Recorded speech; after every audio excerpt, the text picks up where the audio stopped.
I'm Syrian American, and I have 14 family members that just left Syria. Their house was bombed, their factory, their livelihood.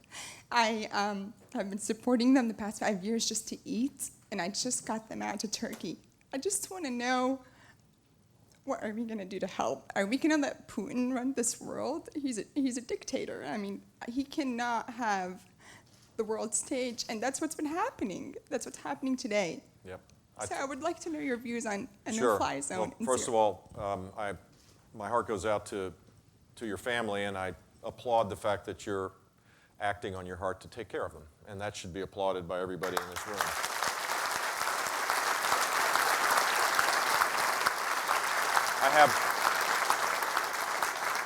I have a personal story in this that's similar, and that is my daughter-in-law, my precious daughter-in-law, is Iraqi. And she's an Iraqi Christian. She was born in Canada. Her parents are Iraqi. And the slaughter of Iraqi Christians goes on. As we pulled back, ISIS is formed, and there's no mass in Mosul anymore after since 500 or something. There's been Christianity consistently there, and it's gone. And I asked her how I could help, and it was hard to find actually people that were actually interested in this. This is a place where, back to soft power and how we act, this is normally what we do unbelievably well. We act on our heart, we organize it well, we take care of people. It's typically with support of government, but it's normally with organizations that do great work. And the Knights of Columbus was a place, by the way, that ended up being where they had a matching program, and we raised a lot of money to help. And so I have a personal connection to this because it's not dissimilar. And I think, look, I'm not going to go through the litany of why this refugee crisis has taken place. Simply put aside our role or our lack of role, because I think it did have a corollary role to play in this. But Assad is a brutal dictator.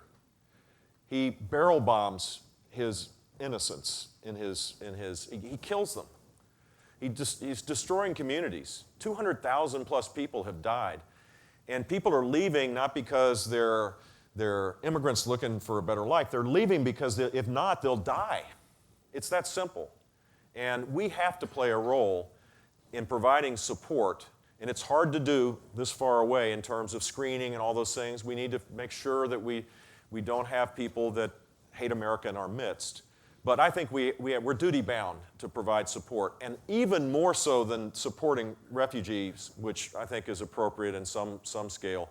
We need to be part of the strategy to deal with taking Assad out and taking ISIS out. And in 45 days,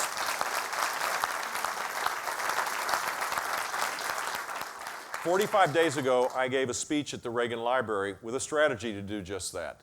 And I didn't say it could be done in, like great bravado and we'll just I'll watch the shows and we'll just do this and it'll all happen and, I mean, we've created a mess, and the mess was bad to start with. We've made it worse by our lack of leadership. Now we have to create a strategy. And I think the strategy starts by creating a serious alternative to both ISIS and Assad, a Sunni-led, but not, a multi-ethnic, multi-religious group with the support of the neighborhood, with Jordan, with Turkey, with Saudi Arabia, the Persian Gulf countries. We should be leading this effort to train an alternative and create safe zones so that they can operate. Those same places may be places where refugees could stay as well. And what I advocated, which has now been made extraordinarily more complex by our lack of action, lack of strategy, is a no-fly zone. And I think what we should have done was to tell Assad, no more barrel bombs. We'll wipe out your Air Force. We'll wipe out your Air Force.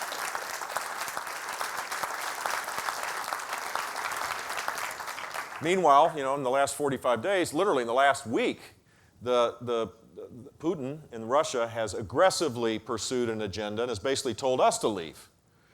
And that outcome is not going to be good for the Syrian people because he will support Assad, and I don't think he'll have a strategy to take out ISIS. In fact, based on the news report I saw before coming here, the first strike that Russia did was not against ISIS, and it certainly wasn't against the Assad regime. It was against the Syrian Free Army forces that actually are the one group in some fashion that needs to be built to create the third alternative. Well, we're not supporting to the degree that we should. Right, and he bombed them. It's like our word means nothing.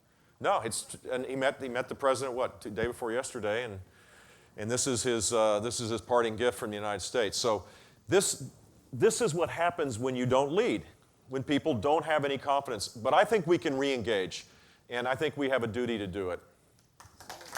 Yeah. Thank you.